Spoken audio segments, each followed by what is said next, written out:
These latest headlines from ABC15 are sponsored by Lerner and Rowe Injury Attorneys. One call, that's all. I'm Craig McKee with your top stories from ABC15 Arizona. We do have a developing story here in the Valley today. A man has been sentenced to 4 life terms in prison plus 20 years for a sexual assault in Scottsdale. A warning, the following here, the details can be disturbing to some. The Maricopa County Attorney's Office saying a 19-year-old woman and her 16-year-old boyfriend were in a park back in 2023 when James Morris approached them and accused the woman of being someone else. Investigators say Morris then threatened the couple and sexually assaulted the woman while forcing her boyfriend to watch. He was arrested the same day, and his DNA was found on the woman. Morris was convicted of several charges. He's also been sentenced to life in prison for stabbing a woman in Glendale a month earlier. Meanwhile, a motorcyclist has died following a crash on the I-10 near downtown Phoenix. It all happened shortly before 5 this morning, just before the tunnel in eastbound lanes. For drivers, this meant closed lanes and a traffic backup as the morning commute began. Also along the I-10, a 6-year-old has died and a 4-year-old has been rushed to the hospital after a crash near 75th Avenue. The eastbound lanes closed for hours overnight. DPS finally reopening the roadway this morning. They tell ABC15 that someone driving a pickup hit a passenger vehicle, sending it crashing into a concrete median. DPS also says the driver of the pickup took off from the crash scene there. It wasn't long before that driver was finally detained, though, at a nearby gas station. Officials are working to learn more about what led up to the crash.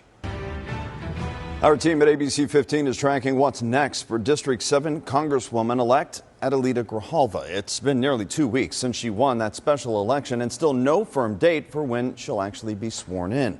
Just in today, her team sent a letter to House Speaker Mike Johnson asking for a solid date for a swearing in. They argue other members of Congress who won in special elections were sworn in much sooner. In the letter, Grijalva highlighted the impact of the delay, saying her southern Arizona district is without, quote, essential constituent services, including her ability to respond to people's concerns amid the government shutdown. Scripps News Group's Nate Reed went one-on-one with Speaker Johnson. Here's what he said. Why the delay? Is it because of the fact that she said she'll sign on to this discharge petition to release the Epstein files? No, the delay is because the Democrats in the Senate have closed down the federal government. Pro forma sessions are not the best time to do that. We'll do that early next week or whenever we get back. But we congratulate her for winning that. She's replacing her father, who served here for a long time. She'll be a productive member of Congress. Our team has reached out to the House Speaker's office several times. They still haven't given us an answer, but we will continue to follow up. All right, the Cardinals are the talk of the town, and the talk of the NFL really today, but for all the wrong reasons. Some are calling Sunday's loss to the Titans one of the worst in franchise history. The Cardinals led 21-6 in the fourth quarter when that happened. Emari DeMarcado broke off a 70-yard run. Everyone thought it was going to be a touchdown, only to flip the football out of his hands before he crossed the goal line, wiping out that touchdown. What followed was a 12-minute collapse from the home team, giving the Titans their first win of the season, dropping the Cards to a third straight loss. Starting quarterback Kyler Murray struggling to even find the words after this one. I don't even know. I really don't even know. That's how to lose a game one-on-one. I don't know. That was crazy. And the road doesn't get any easier here. The Cardinals head to 4-1 Indianapolis this week. October is Breast Cancer Awareness Month, and the Arizona Cardinals the cheerleaders honored cancer survivors on the field as part of the NFL Crucial Catch Intercept Cancer Initiative. You can see the people out on the field here. This program promotes prevention and early detection.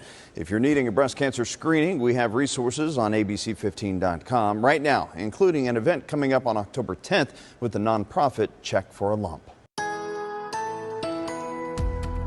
Stay nice and dry for now, and we are warming up those afternoon temperatures. After having a nice cool weekend, we're going to see those afternoon temperatures going above normal heading into tomorrow afternoon. Still cool in the morning, starting off with temperatures in those mid to the upper 60s across the valley. Clear skies and sunshine. We'll be in the upper 80s by noon. We will be in the upper 90s by mid-afternoon, so well above where we should be for this time of year, sticking with temperatures in the 90s, and then 80s by about 9 o'clock. So our temperatures we can expect around the state here for tomorrow look a little like this. 92 for Bullhead City, 80 for Prescott, 71 for Flagstaff, 83 for Payson, and 78 expected for Show Low. The extended forecast, we're talking about triple digits on Wednesday, the hottest day of the week. Upper 90s expected as we head into our Thursday. Notice the big changes, though. We bring in a chance for scattered showers and isolated thunderstorms starting on Friday, going all the way through Saturday. That cooler air coming in drops our afternoons into the 80s by Sunday.